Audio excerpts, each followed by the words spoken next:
यार वो शादीशुदा है, लेकिन उसके पति ने उसे सिर्फ इसलिए छोड़ दिया क्योंकि उसके माँ बाप दहेज नहीं दे पाए।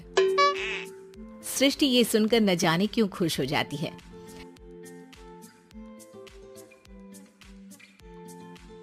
सृष्टि बचपन से ही दिखने में सुंदर नहीं थी, लेकिन अमीर बाप की बेटी सृष्टि पर उसकी माँ जान छिड़कती। मेरी बेटी कितनी प्यारी है, भगवान सबको सृष्टि जैसी बेटी दे। सृष्टि धीरे धीरे बड़ी होती है। एक दिन सृष्टि की सहेली कहती है, तू दिखने में कितनी अजीब सी है, लेकिन मैं जानती हूँ हम सब में सबसे अच्छी शादी तो तेरी ही होगी। तेरे पापा अमीर जो हैं। और बता नहीं सकते यार, दहेज तो हर कोई देता है, ये क्या ज्यादा ले जाएगी अपने पति के लिए? अरे बड़े शहर में कोठी है इसके पापा की। अरे पापा की है ना, कौन सी इसकी है? इसकी होती तब तो कोई भी लड़का इससे शादी कर लेता। अरे पापा की मतलब पापा की है तो मेरी ही है ना? किसने कहा? अब तेरी तो तब होगी ना जब तेरा भाई ना हो। वैसे भी शादी के बाद सारी प्रॉपर्टी भाई के नाम होती है। सृष्टि समझ जाती है कि उसे किसी भी हालत में माँ बाप की सारी प्रॉपर्टी को अपने नाम करना है, लेकिन कैसे?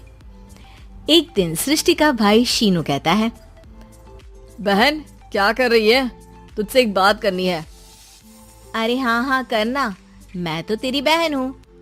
बहन मेरी लाइफ में ना एक लड़की है, बहुत अच्छी है।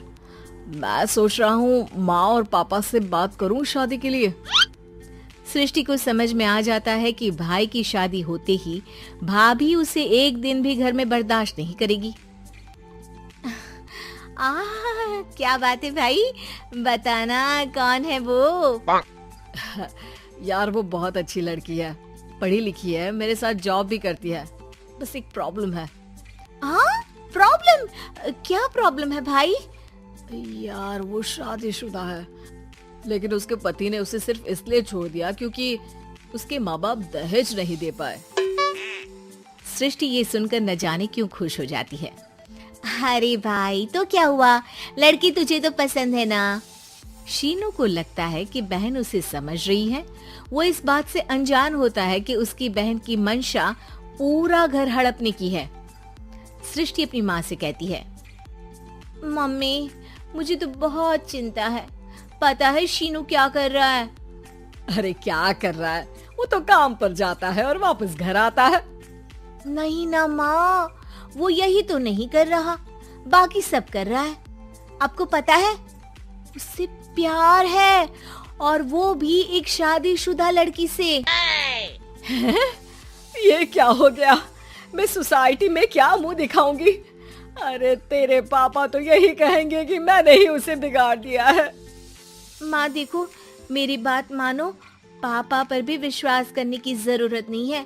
अब आप ही बताओ, पापा इतनी देर घर के बाहर रहते हैं क्यों? बोलो। अरे बेटा वो तो नौकरी करते हैं ना। तू बहुत भोली है माँ।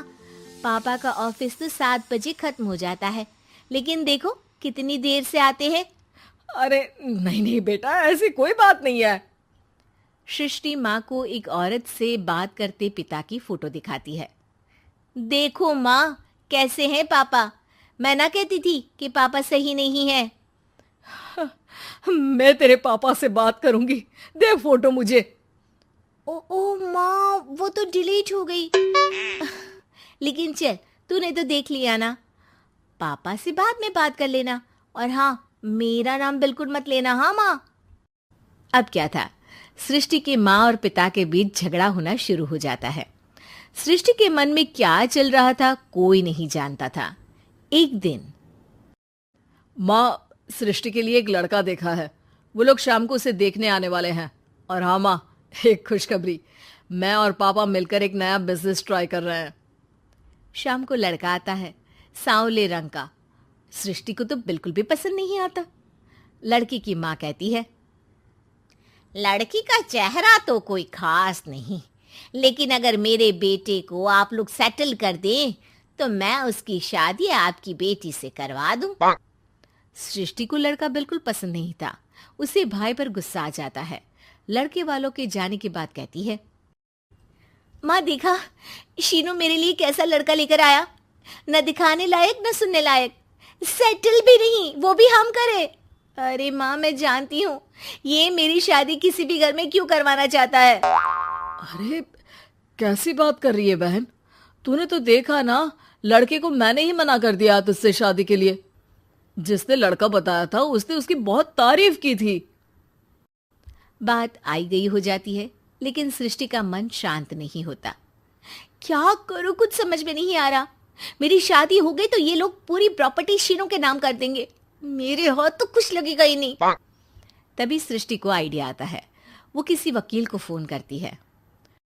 जी देखिए, अगर आपके मम्मी पापा का तलाक हो जाता है तो आपके पिता की आधी प्रॉपर्टी आपकी माँ के नाम हो जाएगी, फिर उसे वो किसी को भी दे सकती है। सृष्टि अब माँ को बेटे के खिलाफ भरती है। माँ शीनू पर नजर रखा करो, वो जिस लड़की के प्यार में है ना वो शादीशुदा है। यहाँ आएगी सारा पैसा रुपया जमीन जायदाद सब हड़प लेगी। पापा का भी हाल तुमसे छुपा नहीं है। ऐसा ना हो कि मैं और आप एक दिन सड़क पर भीख मांगे। हे भगवान, मैं तो जीते जी मर जाऊंगी अगर ऐसा हो गया तो। ऐसा हो गया नहीं माँ, ऐसा ही होगा। अभी समय है, आगे का सोच लो। मैं तो कहती हूँ पापा से आधी प्रॉपर्टी लेकर अलग हो जाओ।